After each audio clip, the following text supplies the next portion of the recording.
चौधरी विकास पटेल, राष्ट्रीय अध्यक्ष, राष्ट्रीय पिछड़ा वर्ग मोर्चा। बहुजन मुक्ति पार्टी जो देश में पिछड़े वर्ग के तमाम मुद्दे हैं, जैसे ओबीसी की गिनती और जाति आधारित गिनती का मुद्दा राष्ट्रव्यापी मुद्दा है ओबीसी का। जैसे शेड्यूल कास्ट को संविधान में संख्या के अनुपात में रिजर्वेशन है, शेड्यूल ट्राइब को संख्या के अनुपात में रिजर्वेशन है, वैसे ही ओबीसी को भी संख्या के अनुपात में रिजर्वेशन मिलना चाहिए। ये एक बड़ा इशू है। हाई कोर्ट और सुप्रीम कोर्ट से तमाम फैसले एससी एसटी ओबीसी के विरोध में आ रहे हैं। उसका कारण है कि जो हाई कोर्ट और सुप्रीम कोर्ट है उसमें एससी एसटी ओबीसी का पर्याप्त प्रतिनिधित्व नहीं है, तो इसलिए हाई कोर्ट और सुप्रीम कोर्ट में भी एससी एसटी ओबीसी का पर्याप्त प्रतिनिधित्व होना चाहिए। इसके लिए आयोग बनना चाहिए और परीक्षा के माध्यम से, रिजर्वेशन के माध्यम से पर्याप्त संख्या में एससी एसटी ओबीसी के लोगों को भी हाई कोर्ट और सुप्रीम कोर्ट में जज बनने का मौका मिलना चाहिए। ऐसे कई मुद्दे हैं राष्ट्रीय लेवल पे जिनको हम राष्ट्रीय पिछड़ा वर्ग मोर्चा के माध्यम से उठा रहे हैं, और बहुजन मुक्ति पार्टी ने उन मुद्दों को स्टैम्प पेपर पर लिख करके दे रही है कि हम सत्ता में आएंगे तो उन मुद्दों को लागू करेंगे। उसी प्रकार से उत्तर प्रदेश के भी तमाम इशू हैं। उत्तर प्रदेश का जो सबसे बड़ा इशू है, बहुत बड़े पैमाने पर पिछड़े वर्ग के लोगों की हत्याएं, जब से योगी आदित्यनाथ उत्तर प्रदेश के मुख्यमंत्री बने तब से पिछड़े वर्ग के लोगों की दबंगों द्वारा बड़े पैमाने पर हत्याएं हुई। फर्जी एनकाउंटर पिछड़े वर्ग के लोगों के बहुत बड़े पैमाने पर हुए, और 69,000 शिक्षक भर्ती में पिछड़े वर्ग के हकों के साथ में हकमारी किया गया। और तमाम जो नियुक्तियां हुई, चाहे वो गोरखपुर यूनिवर्सिटी का मामला हो या फिर बादा यूनिवर्सिटी का मामला हो, हर जगह पिछड़े वर्ग को जो हिस्सेदारी मिलनी चाहिए थी वो हिस्सेदारी नहीं दी गई। तो ये जो तमाम मुद्दे जो पिछड़े वर्ग के ऊपर अन्याय और अत्याचार हो रहे हैं, अभी किसानों के खिलाफ 3 काले कानून आ गए। किसान वैसे ही पहले से आत्महत्या कर रहे थे, अभी ये 3 कानूनों की वजह से किसानों की हालत और ज़्यादा बिगड़ जाएगी। तो ये पिछड़े वर्ग के लोग किसान भी हैं, तो देश में जो पिछड़े वर्ग के हित के मुद्दे हैं उसको लेकर कोई भी पार्टी खुल करके मैदान में आने के लिए तैयार नहीं है। लेकिन बहुजन मुक्ति पार्टी पिछड़े वर्ग के तमाम मुद्दों के लिए खुल करके मैदान में है, और वो स्टैम्प पेपर पर लिख करके हमको ये आश्वासन दे रहे हैं कि उनकी सरकार आएगी तो वो हमारे सारे मुद्दे लागू करेंगे। इसलिए हम लोग राष्ट्रीय पिछड़ा वर्ग मोर्चा जो हमारा संगठन है, हम लोग बहुजन मुक्ति पार्टी को समर्थन कर रहे हैं और इसलिए आए हैं।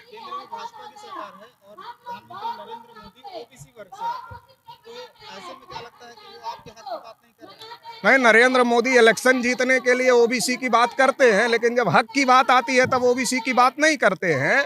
अभी सुप्रीम कोर्ट में नरेंद्र मोदी ने हलफनामा दिया कि हम ओबीसी की गिनती नहीं कर सकते। वोट लेना होता है तब डंका पीटते हैं ओबीसी है।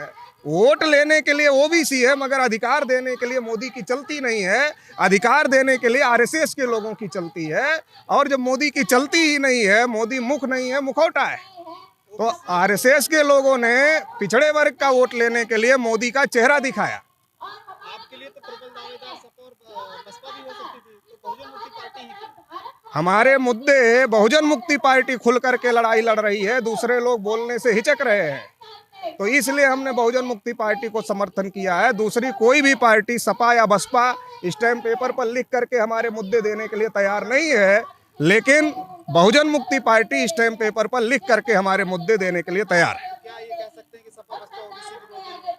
नहीं, हम ये नहीं कह रहे हैं। अगर सपा बसपा हमारे मुद्दे उठाती है तो उनका भी स्वागत है, वो स्टैम्प पेपर पर लिख करके देते हैं तो उसका भी स्वागत है। लेकिन मेरा ये कहना है, जब तक खुल करके ये लड़ाई नहीं लड़ी जाएगी, पॉलिटिकल रूप से इस मुद्दे को नहीं उठाया जाएगा, देश की आधी से अधिक आबादी है, अगर हमारे इशू नहीं उठाया जाएगा तो फिर देश आगे कैसे बढ़ेगा? अगर देश की आधी से अधिक आबादी अधिकार वंचित रहेगी, फिर तो देश का विकास नहीं हो सकता। नरेंद्र मोदी चाहे जितना डंका पीट ले। अभी आपका आगामी 10 दिसंबर को भारत बंद करने का आह्वान आपने किया, किस तरह से बंद करेंगे? भारत बंद का जो हमारा ऐलान है वो कई मुद्दों को लेकर के है। उसमें सबसे बड़ा मुद्दा है कि जो नरेंद्र मोदी जी की सरकार ने हलफनामा दिया सुप्रीम कोर्ट में कि हम ओबीसी की गिनती और जाति आधारित गिनती नहीं कर सकते, तो उसके खिलाफ में एक तो हमारा भारत बंद का ऐलान है कि जाति आधारित गिनती और ओबीसी की जाति आधारित गिनती होनी चाहिए। दूसरा, देश में बहुत बड़ा मुद्दा 3 कृषि काले कानूनों का चल रहा है, का कब्जा हो जाएगा तो वो वापस होने चाहिए, इसके लिए भारत बंद है। ईवीएम में फ्री फेयर और ट्रांसपेरेंट चुनाव कराने के लिए पेपर ट्रेल मशीन लगाई गई, मगर पेपर ट्रेल मशीन का कागज जो निकल रहा है उसका मिलान नहीं हो रहा है और इसकी वजह से घोटाला हो रहा है। तो हमारी मांग है या तो पेपर ट्रेल से जो कागज निकल रहे हैं उनका 100% मिलान किया जाए या फिर बैलेट पेपर से चुनाव कराया जाए। और एक महत्वपूर्ण मुद्दा है, अटल बिहारी वाजपेयी को पूरे देश भर के लोग बहुत बड़ा नेता कहते हैं, अच्छा नेता, बहुत सारे लोग टीवी और अखबार वाले प्रचार करते हैं, लेकिन हमारे जो अधिकारी कर्मचारी हैं उनकी पेंशन को अटल बिहारी वाजपेयी ने बंद कर दिया, पुरानी पेंशन स्कीम को। तो ये कोई एक दिन के लिए विधायक सांसद हो जाता है तो आप उसको जीवन भर पेंशन देते हो, कर्मचारी 60 साल की उम्र तक देश की सेवा कर रहा है तो आप उसको पेंशन नहीं देना चाहते, ये गलत है। तो पुरानी पेंशन स्कीम बहाल होनी चाहिए। और एनआरसी सीए का भी मुद्दा है। एक डीएनए बेस्ड एनआरसी का मुद्दा है, वो किस तरह का मामला है? भाई कुछ लोगों का ये कहना है कि देश में कुछ घुसपैठिए घुस गए हैं, इससे देश को खतरा है, ऐसा आरएसएस बीजेपी के लोगों का कहना है। तो मेरा ये कहना है कि आप कहते हो कागज दिखाओ, तो देश के अंदर जो कागज के हालात है वो तो बहुत ज्यादा खराब है। हालत तो यहाँ तक खराब है कि एक आदमी का वोटर कार्ड में अलग नाम होता है, आधार कार्ड में दूसरा नाम होता है, पैन कार्ड में तीसरा नाम होता है, ड्राइविंग लाइसेंस में चौथा नाम होता है। तो आप कागज के आधार पर, और हर साल लाखों घर जो है वो बाढ़ में बह जाते हैं। कागज कहाँ से मिलेगा सबके पास में?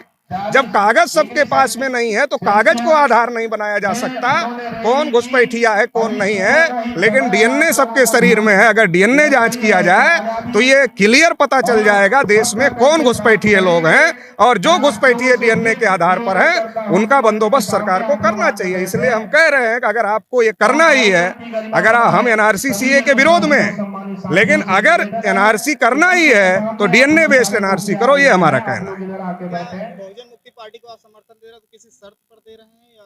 नहीं, हमने पहले बताया हमारे मुद्दे जो लागू करेगा हम उसे ही समर्थन देंगे, किसी को भी समर्थन देने का कोई मतलब नहीं है। हमारे समर्थन के बगैर, पिछड़े वर्ग के वोट के बगैर किसी की सरकार नहीं बनती, लेकिन हमारे मुद्दे ही पॉलिटिक्स से गायब है। तो इसलिए हम राष्ट्रीय पिछड़ा वर्ग मोर्चा के तौर पर, अध्यक्ष के तौर पर हमने ये तय किया जो हमारे मुद्दे उठाएगा उसे ही समर्थन देंगे, क्योंकि जिनके मुद्दे पॉलिटिक्स में चर्चा में नहीं होते उनकी समस्याओं का समाधान नहीं होता है। नहीं, वो लोग अच्छा आंदोलन कर रहे हैं, हमने भी उनको समर्थन किया है, वो अच्छा आंदोलन कर रहे हैं। उनके साथ अन्याय हुआ है, मोदी जी ने डंका पीटा कि हमने राष्ट्रीय पिछड़ा वर्ग आयोग बनाया, उसको संवैधानिक दर्जा दे दिया, बहुत बड़ा काम पिछड़ों के लिए कर दिया। तो संवैधानिक दर्जा दे दिया, बड़ा काम कर दिया, तो राष्ट्रीय पिछड़ा वर्ग आयोग ने कहा कि आरक्षण इसमें घोटाला हुआ है, आरक्षण घोटाला हुआ 69,000 शिक्षक भर्ती में।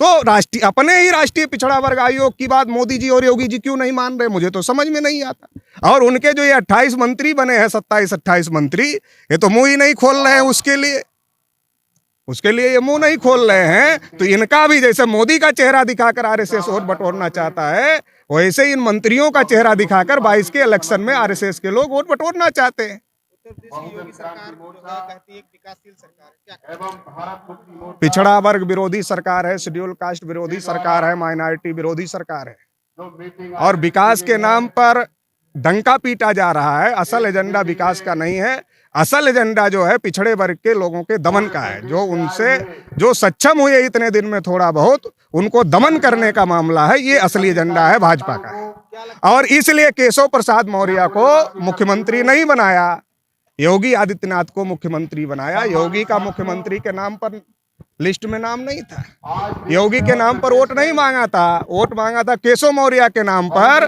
मगर मुख्यमंत्री बनाया योगी को पिछड़े वर्ग के लोगों का दमन करने के लिए। क्या लगता है कि आपके मुद्दे योगी आदित्यनाथ के हिंदुत्व के मुद्दे को टक्कर दे पाएंगे? हिंदुत्व कोई मुद्दा नहीं है, मुद्दा ब्राह्मणवाद का है, मुद्दा सामंतवाद का है।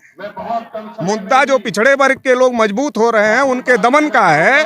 पिछड़े वर्ग के लोगों का समर्थन बनाने के लिए हिंदू मुस्लिम जैसे मुद्दे खड़े किए जाते हैं, ये पूरी तरीके से किसी प्रकार का जमीनी मुद्दा नहीं है। इससे ना रोजगार मिलने वाला है, इससे ना विकास होने वाला है, इससे ना जो SC ST OBC के लोग समाज में अधिकार वंचित है, दबे कुचले हैं, ना वो आगे आने वाले हैं। तो इसलिए असल मुद्दा, असल एजेंडा तो ये होना चाहिए जो समाज में अधिकार वंचित लोग हैं उनको अधिकार कैसे दिया जाए, ये असली एजेंडा होना चाहिए। महामहिम राष्ट्रपति जी द्वारा पद्मश्री का अवार्ड कुछ लोगों को दिया गया, अगर हिस्सेदारी ना मिले वो अपने हिसाब से करते रहते हैं, उनका जो गुणगान करेगा उसको देते रहते हैं। कंगना रनावत ने कहा कि 2014 में भारत आजाद हुआ है, इस पे आप क्या कहेंगे? ऐसा ही कुछ उनको ऐसा लग सकता है क्योंकि उनको उन लोगों ने ही दिया है, संविधान ने तो बयानों में तो उनको ऐसा लग सकता है। उसके लिए हम लोग क्या कर सकते हैं? ने तो उनको भी बाबा साहब अम्बेडकर ने व्यक्ति की स्वतंत्रता का अधिकार दिया है, जिसके तहत वो बोल रही है। प्रशासन में मगर हमारा तो ये मानना है कि भारत 15 अगस्त 1947 को आज़ाद हो गया, मगर जो भारत के लोग हैं SC ST OBC माइनॉरिटी के लोग, वो आज भी आज़ाद नहीं हुए। वो चाहे बीजेपी की सरकार आई हो, चाहे कांग्रेस की सरकार आई हो। जब OBC की गिनती ही नहीं हुई आज़ादी के 74 साल में, जानवरों की हुई, हमारी नहीं हुई, तो आज़ाद कहाँ से हो गए? आज तक हम अपने हक अधिकार के लिए संघर्ष कर रहे हैं। संविधान की वजह से हम बोल रहे हैं, सुन रहे हैं, और ये संविधान बनाने का काम जो 108 साल का मूवमेंट चला ज्योतिबा फूले का, छत्रपति साहू महाराज का और बाबा साहब अम्बेडकर का, उसकी वजह से संविधान आया। और उस संविधान की वजह से आज जो हम थोड़ा आज़ादी महसूस कर रहे हैं, उस संविधान की वजह से है, ना गांधी जी की वजह से है, ना मोदी जी की वजह से, दोनों की वजह से हमारा समाज आज़ाद नहीं हुआ। 2011 में जब ज्यादा जनगणना होनी मतलब जनगणना होनी थी, तब जो है कुछ लोगों के द्वारा कहा जा रहा है कि ये लोकपाल बिल के जरिए उसको रोकने का प्रयास यदि किया। व्यवस्था में क्या हिस्सेदारी ना 2021 मिले में किसी जरिए के द्वारा इस बार तो उसका जिंदगी जीना नामुमकिन हो तो जाता है। कई तरीके के मुद्दे बार बार उठाते रहते हैं, अलग अलग समय पर अलग अलग तरीके की, जैसे अभी त्रिपुरा में घटना हो गई, ऐसे अलग अलग समय पर अलग अलग प्रकार की चीजें होती रहती हैं। और मीडिया नॉन इशू को इशू बनाती रहती है, जो इशू है उसको नॉन इशू बनाती रहती है। ये जो देश की मेन स्ट्रीम मीडिया जिसको कहा जाता है, उसका ये खेल सारा सरकार के साथ में और RSS BJP के साथ में मिल करके चल रहा है कि पिछड़े वर्ग के मुद्दों को दबाया जाए। गोंड निवासी महापुरुषों ने अपनी जिंदगी राकेश टिकैत ने भी कहा था कि आरक्षण जो होना चाहिए आर्थिक आधार पे होना चाहिए, आप क्या कहेंगे? आज नहीं, हमारा ये कहना है कि जो रिजर्वेशन संविधान में जो व्यवस्था है, सोशली एंड एजुकेशनली बैकवर्ड, उनको ही होना चाहिए। आर्थिक आधार पर रिजर्वेशन का कोई कार्यक्रम संविधान में नहीं है। आरक्षण कोई गरीबी उन्मूलन का कार्यक्रम नहीं है। गरीबी उन्मूलन के लिए तमाम प्रकार की योजनाएं भारत सरकार और स्टेट गवर्नमेंट चलाती है और भी चला सकती है। गरीबी दूर होनी चाहिए, वो अलग मुद्दा है। रिजर्वेशन इज रिप्रेजेंटेशन, आरक्षण प्रतिनिधित्व का मामला है कि हर समाज के लोग जो समाज की जो मुख्य धारा है उससे अलग थलग पड़े हुए हैं, वो लोग भी समाज की मुख्य धारा में आए। इसके लिए आरक्षण की व्यवस्था बाबा साहब अम्बेडकर ने भारतीय संविधान में दिया हुआ है। तो जो आरक्षण की व्यवस्था संविधान निर्माताओं ने जिस सोच और जिस उद्देश्य के साथ संविधान में दिया हुआ है, उसी के आधार पर आरक्षण लागू होना चाहिए। मैं आज इस मंच के माध्यम से